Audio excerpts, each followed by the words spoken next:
Welcome to Alberta's Regiment, stories from the South Alberta Light Horse. I'm Captain Don Girling of the Canadian Army Reserve CIC, and I have with me today retired Lieutenant Colonel Robert McKenzie, and we are interviewing today Ian Parkinson. Ian, pleasure to have you here today. Glad to be here. So, tell us a little bit about how you got, I think, perhaps to Canada and how you got to here. So, give you a little bit of your lineage. Well, it goes back, I was around 13. A friend of mine was an air cadet, and I learned that he could shoot, and they could shoot for free. That time in the UK, their gun laws were restrictive, certainly not as restrictive as they are today. So my first response was, where do I sign up? And then I found out that it came with a really cool uniform. And then I found out that you got to fly. And if you really played your cards right, and I didn't, they would teach you how to fly for free. So that's basically what started. I think I put 3 years in with the air cadets in the UK. We shot all over the UK. I flew in Vulcans and Chipmunks and Lancasters. Just had a great time as a kid. Finished school, started working construction, and it interfered with the timing because I was never home. So I had to let it go. Finished my apprenticeship when I'd be 21, so this is the late 70s. What's your apprenticeship? Carpenter. And I never did it. No. Never used it. Got my apprenticeship, got my journeyman certificate. I had an uncle in Canada, in Niagara Falls. And at that time, the construction industry in the UK was pretty much dead. So it was either go to Germany or Spain building condominiums and apartments and hotels, or go to Australia or Canada. So I chose Canada, obviously because I have a relative here. So I showed up. I was here, I think 3 months, May, June, July. I wasn't here 2 weeks before I realized that this is the place to be. The size of everything was bigger, everything was healthier, the size of vehicles, the food, the standard of living was just way beyond anything in the UK. So I applied with a contractor who built custom boats. And he said, well, but you're a carpenter. What do you know about boats? Well, they're sharp at one end and blunt at the other. You're hired. I couldn't actually work for him, but he filled out the forms and I put him through what back then was Canada Manpower, and then went back to the UK, did various handy jobs just to keep a roof over my head, applied for immigration, and because there's a story here. The guys that hired me, because they built boats, they were hiring maritime carpenters or ship's carpenters. So when I went for my interview, after I'd done all the medical and filled out all the forms and everything, there's this young man with Canadian immigration, has this huge book. And he looks at me and he said, so who are you going to work for and where are you going to work and what are you going to be doing? Well, I'm going to be a ship's carpenter for, I forget the young guy's name, in Niagara Falls. So he opens up this huge book, which I found out afterwards, listed all of the vacant positions in every community in Canada. And he gets down to Niagara Falls, and the only vacancy for Niagara Falls was ship's carpenter. So he looks at me, this young 21-year-old, bright-eyed and bushy-tailed, smiles and said, that must be a coincidence. But he signed off on the paperwork, and I was back in Niagara Falls, 12 weeks to the day I left. I landed on a Friday, showed up at the boatyard on a Monday, and met with the sheriff, who was putting the chains on the door with the padlock, and said, what do you want? I said, well, I start work here today. And he says, not anymore, you don't. Okay. So then just, working construction wherever, because that time Ontario was in a boom. This was 77, 78, and wound up in a plant. But then my cousin, my uncle's son, was an air cadet, 126 Niagara Falls Air Cadet Corps. So he asked the question that we all shake now when we're asked it. He said, well, why don't you come along and see what it's like? You're an air cadet, maybe you might kind of enjoy this. So I should have known better. But anyway, And you got to remember, too, at this, I had hair down to here at this time. So I tag along. They're short-handed. They had a commanding officer and they had an admin officer, and that was pretty much it. And he was reaching the point where he needed to retire. Would you be interested in helping out? Well, what's involved? Well, we need somebody to run supply. Well, I can figure that out. Little did I know that then he turns around and said, well, now you have to take your commission, you have to wear a uniform, you have to cut your hair. Yeah, okay. But that's how it started. Back into a uniform part-time. I was the supply officer. The supply officer for the Sea Cadets in the same armory in Niagara Falls, our supply sections were all in the basement. His name was Jeff Hunt, naval lieutenant. So I go and ask him, like, how do I fill this paperwork out? How do I write this off? How do I do this, that, and the other? He helped me out enormously. So then one evening I was in there doing work and I stopped by to ask him a question and he says, can you do me a favor? I said, well, I mean, this guy has gone out of his way for over a year, whatever you need.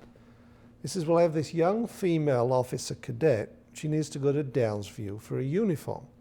Rumor has it you're going for your uniform as well. Will you take her along? Sure. Well, she ended up being my wife. Took her to Downsview, did the whole thing. She still has memories of that day. She worked in Air Cadets. I worked in Air Cadets. She worked in the Sea Cadets in supply.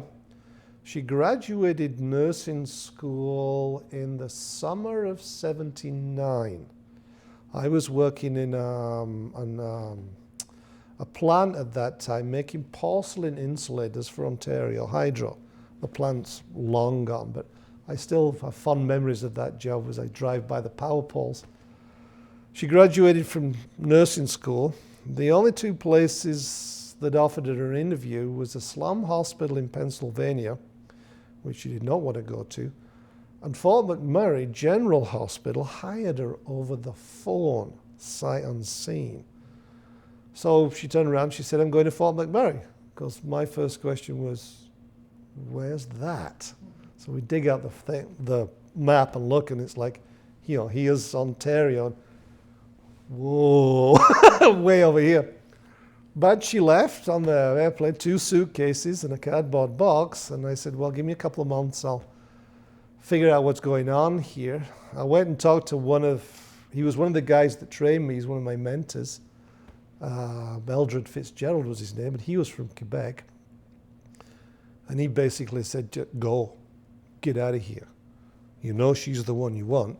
You're wasting your time here. You're not going to go anywhere. This province is peaked. And he said, Alberta's full of all kinds of opportunities. Off you go. So then I hear from Krista that these guys in the plants are making $12 an hour.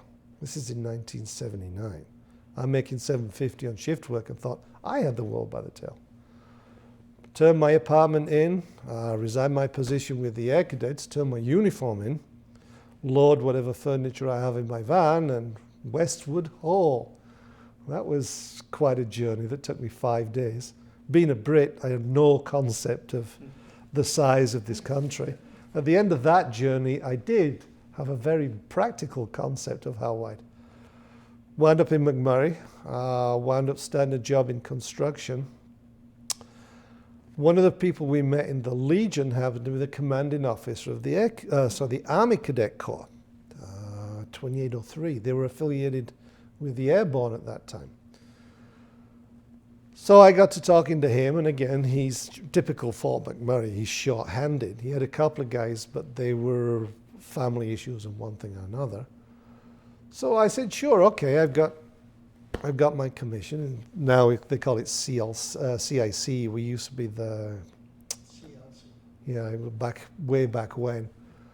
And what I didn't realize was they just started up an Air Cadet Corps at the time in Fort McMurray, but they only had 10 or 12 cadets. So I wound up in the Army Cadets. So instead of being home for tea every day and sleeping between clean sheets, I wound up sleeping on the ground in tents. But it was a fun time. McMurray, the plants were very generous. If you wanted to do something, as long as you were willing to do it, they would support you whichever way you would. That's one of the pictures you have of me sat on the hood of the bus. Was a bus donated to us by Suncor.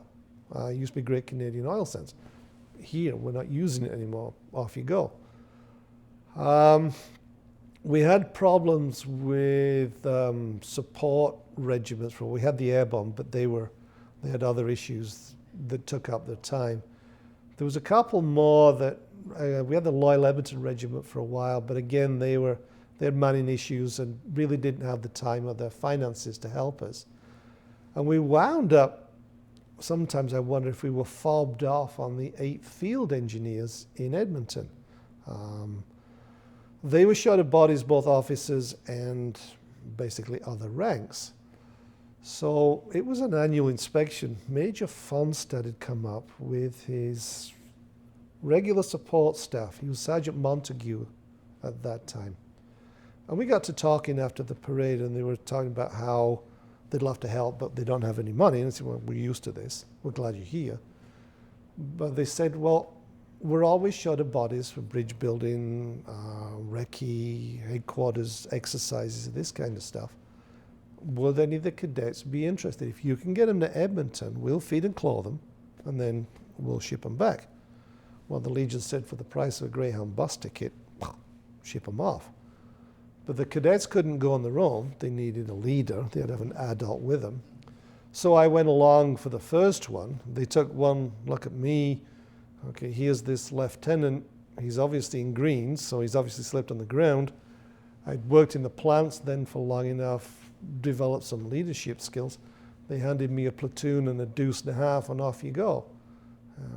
That was a hairy weekend. But then after that, they called us. I took my TQ1 with the 8th Field Engineers, bridge building, demolitions, water treatment, and had a great time. They loved it because I showed up with bodies, so it helped their soldiers out, sappers. The officers loved it because they had another gopher. And did that all the way through until around 88, 89, when I went to Syncrude, Canada. My shift schedule, my job changed, so I had to basically retire. And then we stuck around. I did the 3rd oil sands construction started for Albion. And then in 2003, we moved to Medicine Hat. And then I got involved in the Medicine Hat Rifle Revolver Club, because I'm an avid shooter. This is what started all this, is being able to shoot for free, although I haven't had free ammo in quite a few years. Got to know Lawrence Chesson, who's an ex-member of the regiment, ex-Patricia, ex-Suffield employee, DRDC. So joined USI, because I've always had this fascination with the military and why they do things as well as how they achieve them. A lot like a question I had for you this morning about the lieutenant retired issue. So it was nice to be a member of the USI, be affiliated with the regiment, be able to help the regiment if I can. And then I've done listened to a lot of really educational presentations from some really very clever people who've done a lot of research in their presentations. And then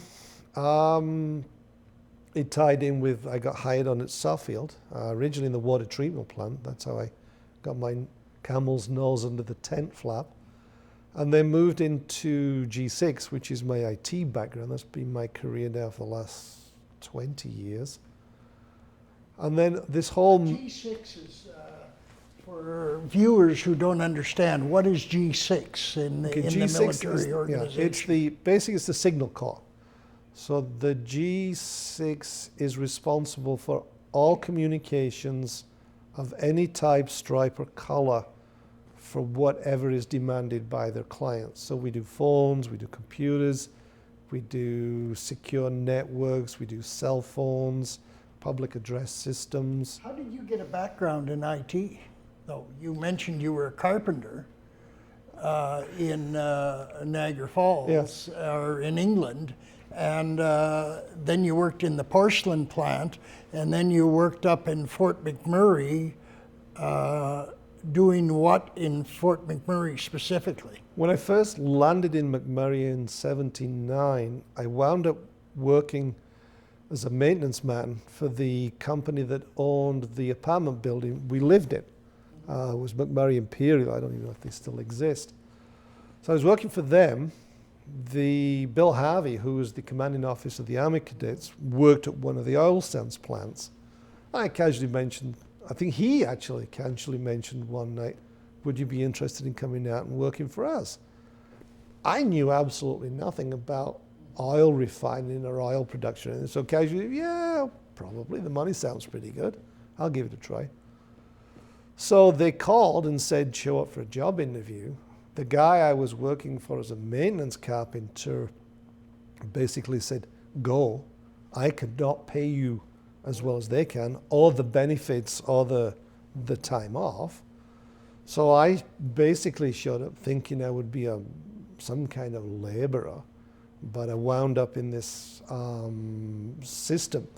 Oddly enough, when you were talking to Andy about the profession and the process of training, the criteria, they were starting to dabble with that in the late 70s, early 80s. And then after about 2 years, we had this whole process laid out of how you go from this young kid who's come in the door who knows nothing. In 5 years, you will be a control room operator. And it's almost the same process of going from a brand new recruit for your basic training right the way through to where you're the company commander. And so I took that, and the same thing, you're controlling, you learn to control large groups of men at that time. The ladies were just starting to come in the 80s, in sometimes very trying situations, fires, explosions, disasters, spills.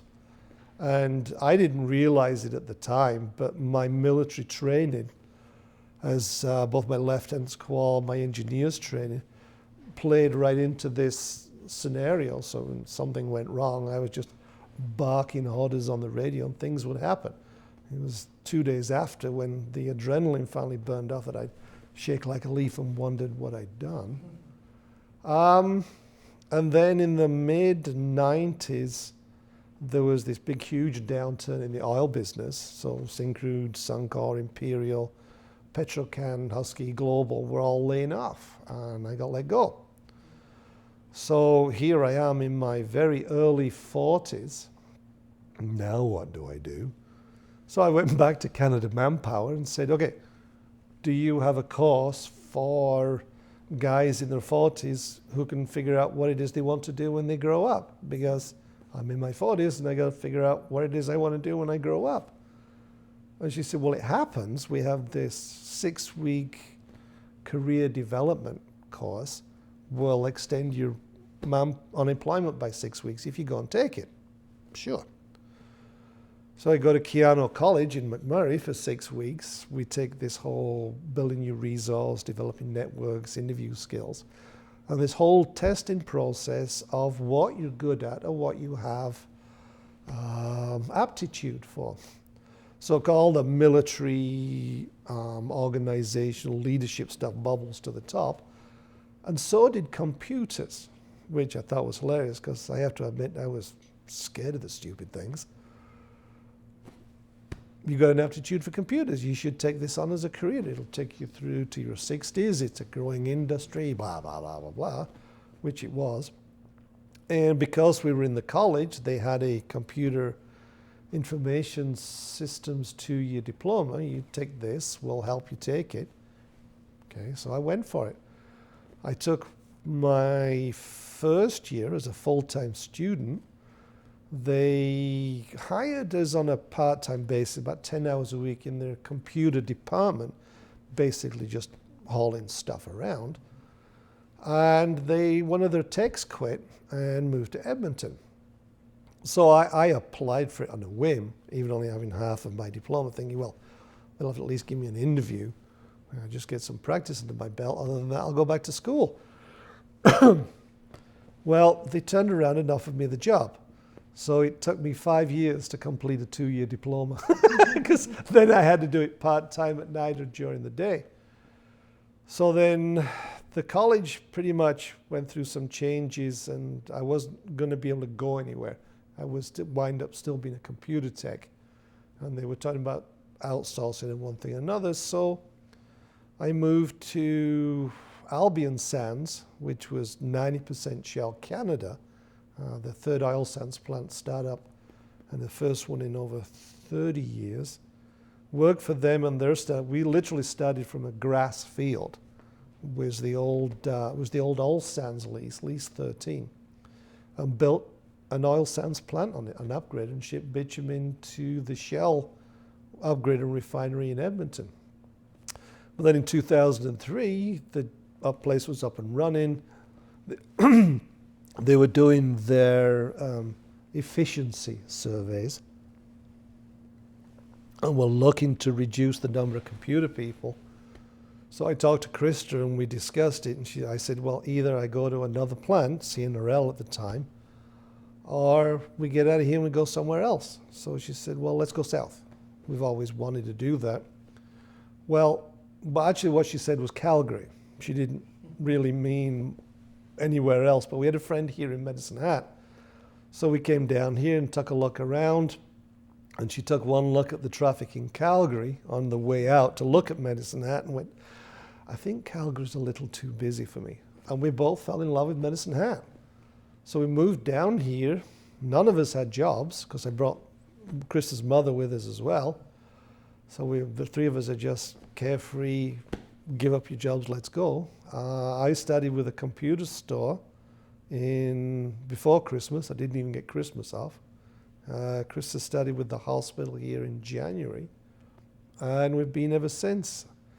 I did a 1-year stint with the college in maternity leave coverage, and then she decided she preferred computer work to being a mother, so I was out of work, and that's when the base was hired. So then I thought, well, I know how to speak to military people. This shouldn't be too hard.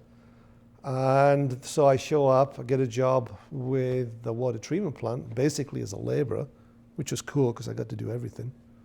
And then the Canadian G6 were hiring 2 techs, so I applied for that and started with them.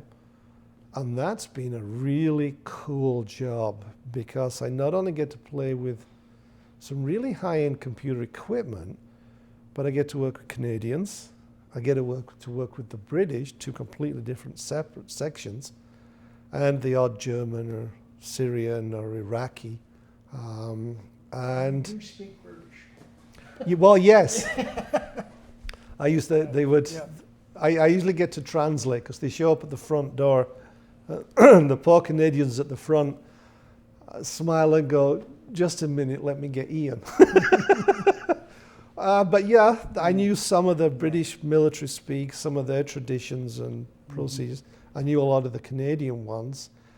And being in the G6, that whole signals communications area, you've got to be flexible. You have no idea what's going to come at you the next hour. It could be changing out the laptop for the Canadian base commander. Before lunchtime, you're somewhere out in the middle of the prairie, the exercise control area, doing something for Cubic or Megit, or tying that together, or tying that, and then drive back and, well, I guess I should go back and finish the Canadian base commander's laptop. So it's pretty exciting, it's pretty interesting. It gives me an opportunity to give back to the community, which is why I really enjoyed a lot of the cadet work, taking youngsters who are probably going to fall into some pretty bad ways and take them out, give them some leadership skills, build their self-confidence, and show them that they have the abilities to do better and can make a positive contribution. And that's been the biggest reward for me. One of the pictures you have is of a 120-foot wet span non-standard bridge that the Fort McMurray Army Cadets built for the Boy Scouts and the Girl Guides at Engstrom Lake. And the kids built it all by themselves All I did was show them what to do to put it together, and a couple of them have been with me on bridge building exercises. And it's probably one of my more proud moments, because I showed him the picture of the bridge and said, you did this, right? I didn't do this, you did this. This is what you are capable of. Don't let anybody tell you any different. And I still run into the odd one occasionally, and I can always tell who they are because they call me sir. So I know they were an ex-cadet at some point. That's the big thing, is giving back.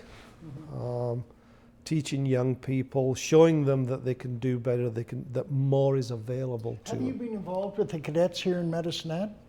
Not really. No. I've spent more of my time more with the Rifle and Revolver Club and teaching a lot of youngsters basic shooting skills and how to get their firearms license. Yes, you're a firearms instructor. Yep. Ian. Yes. I'll be here on November the 21st, I believe. The Army Cadets asked me to do a firearms course for them, so I will be here in the Army on that day, giving them their rifle shotgun course. That'll be a trip down memory lane. Yeah. And that pretty much takes it to the end. How has your military training affected your life in the way you approach things? It's given me the ability to think clearly under pressure. And it has served me in good stead many times, not just working in the plants with disaster, even in my own personal life, even in some of my sports pastimes where they usually almost always involve firearms. So it's given me the military gave me the skills to not only show people how to do it safely and properly, but be able to get it across in more than one fashion, because not everybody learns the same way. The personal discipline, that's a discipline that got me through some pretty tough personal periods, as well as your employer will always ask you to do things you don't like or don't want. And the military, again, taught me, do it right the first time, and you won't have to do it again. And it worked. It's paid off in spades. Personal appearance. Don't show up for an interview in a torn, dirty T-shirt and scrubby running shoes. Show up in a clean shirt and clean shaven. Speaking skills, presentation skills, the ability to be able to speak in public is not something most of us are naturally born to. And I can remember being deathly afraid of doing my first presentation as an officer cadet in Camp Borden in 1978. I don't think they understood a word I said. I think all they heard was blah, blah, blah, blah, blah, blah. And my heart was pounding, my palms were soaking wet, my pages had stuck together. It was an unmitigated disaster. But then, you had a baseline to work from. Yeah. What now? I suppose I can see with the USI presentations, we'll stand up in front of a group of peers, and some of those peers are expert in their fields. Wesley Krause and Bruce Shepard as curators of museums, and to give a presentation on, somebody handed me this box and this is the rabbit hole it took me down. And to be able to do it to the point where everybody seemed to get the gist of the subject and made it an enjoyable 45 minutes. I think of other skills. Somebody needs something, make it happen. The horse trading that goes by, just because there's protocols in place, if the job needs done, make it happen. Worry about the paperwork later on, it'll all come into place. And be flexible.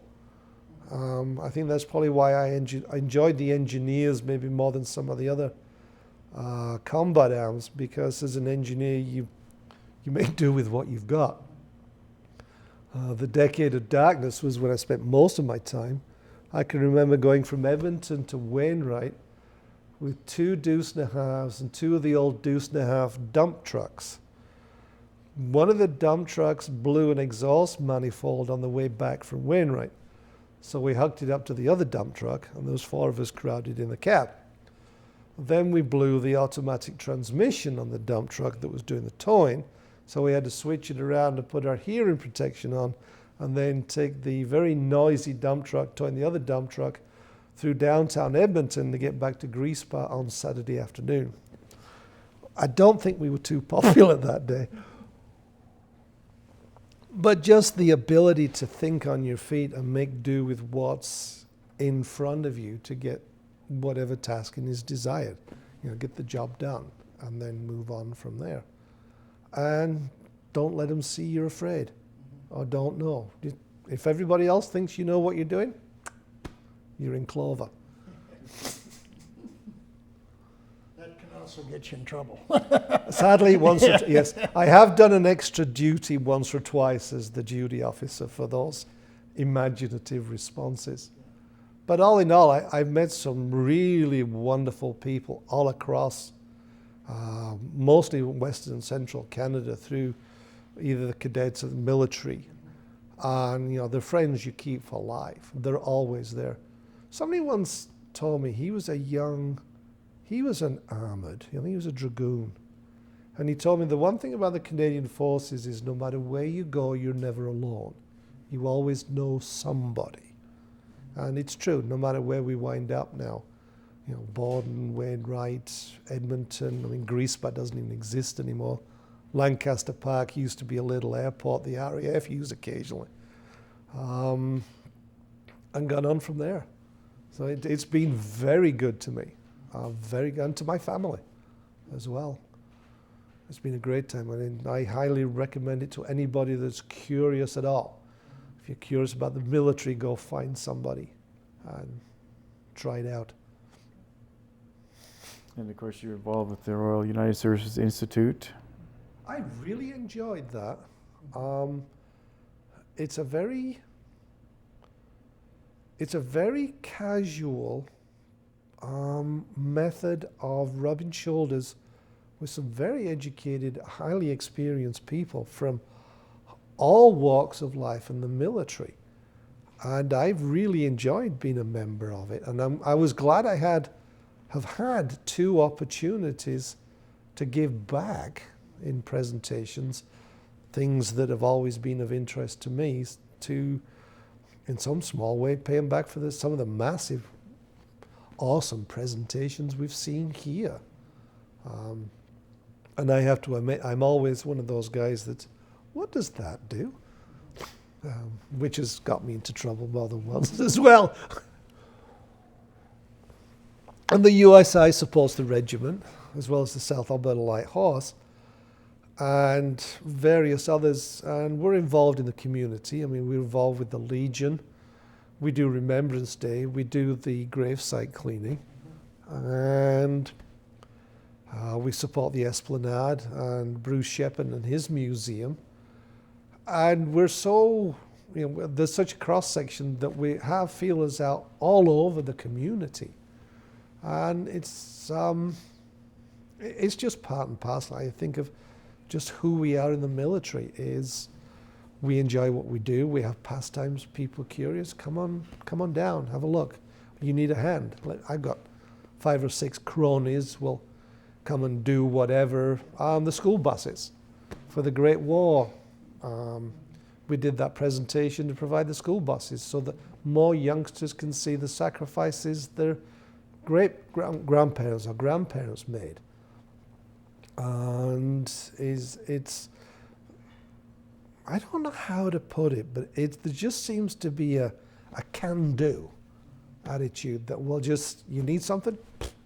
I've got a buddy that I think knows somebody that might be able to whatever, and you know, before you know it, half tracks are now back in service, or the cadets have the money to go to a cadet camp or shooting school, or somebody's widow needs something. There isn't well,